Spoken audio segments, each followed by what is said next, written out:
Okay, we're here in London, Bellator London with Paul Semtex Daley. Paul, everyone seems to be wanting to label you as an angry man going into this. What's the deal? I don't know. I think the face-off outside gave him the wrong impression. I'm not an angry man, but I know the crowd and my fans like to see a little bit of that.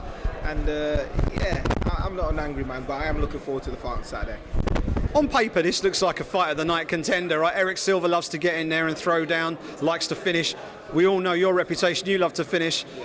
Is there any way the judges get to do any work on this fight? No, I don't think the judges are going to be involved. I think, Erick's going to come out there like a madman, like he is, and try and close the distance. But surprising for most people, I do think he's going to try and take it to the floor. I'm prepared for that. I've trained extremely well, but I think that initial burst is most definitely going to be there. I think he's going to come out like a lunatic. Obviously, we can't go into this fight without mentioning what happened in the last fight. Huge build-up over a couple of years, and then when the fight happened, it didn't really deliver what the fans were hoping for. It wasn't quite the spectacle everybody had hoped for. You yourself, looking back on that performance, obviously the result didn't go your way, but from a performance standpoint, how do you assess that fight? Do you know what? I performed how I had to in order to ensure what I thought would be a victory, I am a mixed martial artist, and I know the excitement was two stand-up fighters, both British, both with knockout ability, to go out there and swing like a madman. But me being a martial artist, I know that Michael Page is extremely tricky on the feet. He's a counter fighter, and if I would have gone rushing forward to give the fans essentially what they wanted, I would have probably ended up getting knocked out. So, I thought I fought a very, very good fight. I thought I had done more than enough to get the victory. I know the fans didn't love it. It's not the kind of fight that people would want to scream a rematch about, but I feel I did enough, and it went the way it did, and that's it. So there's no hint of regret that maybe you didn't go in there and plant your feet? Not at all, I had my opportunity in the second round where I rocked him, and if those kind of situations had arose more when I was close to him, having taken him down, and I could throw hands, I would have thrown hands, but I was comfortable controlling him on the ground. He didn't manage to escape from the ground, so those opportunities weren't there for me. And just to draw a line under that particular chapter, is that Michael Page rivalry something that's now in the rear-view mirror? Yeah, it was kind of. I think it exploded. Do you know what I mean? And now the energy's all gone. The fight, it's not there anymore. I don't begrudge a guy because I felt like I did enough. I won the fight.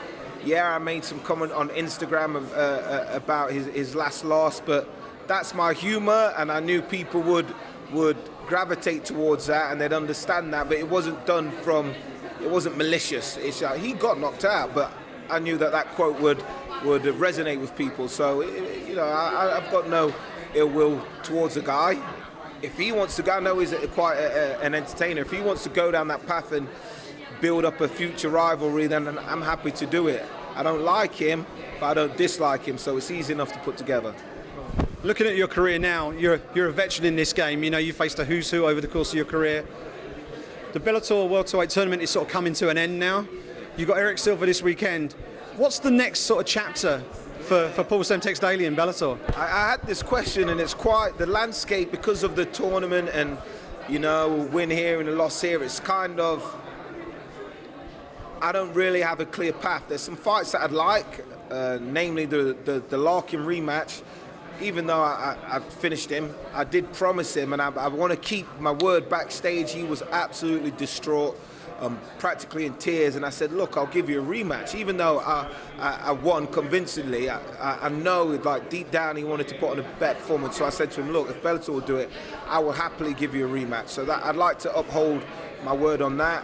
Apart from that, who knows? I just want to keep going as long as fans want to see me fight, as long as I'm enjoying the sport, and as long as I'm winning, then I'm going to keep going. But Larkin, it's an interesting fight, and then from there, I think a few title doors will open up, or routes that I can take from there. It's Erick Silva this weekend. As we said, two finishers getting in there, two experienced guys.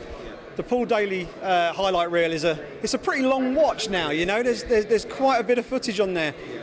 What are we going to see this weekend that's going to add to that highlight reel? Well, you're definitely going to see something that will add to that highlight reel. I really think he's going to get knocked out due to his over-aggressiveness.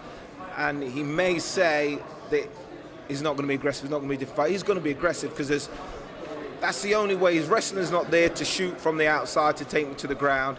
He has a judo black belt. He needs to get to the clinch. He has anything that he needs to do to effectively get the fight to the mat, to use his jiu-jitsu black belt. He's going to have to come close, and I've trained extremely hard. I'm sharp as fuck, and I just think the minute he takes that step forward, it's going to be lights out.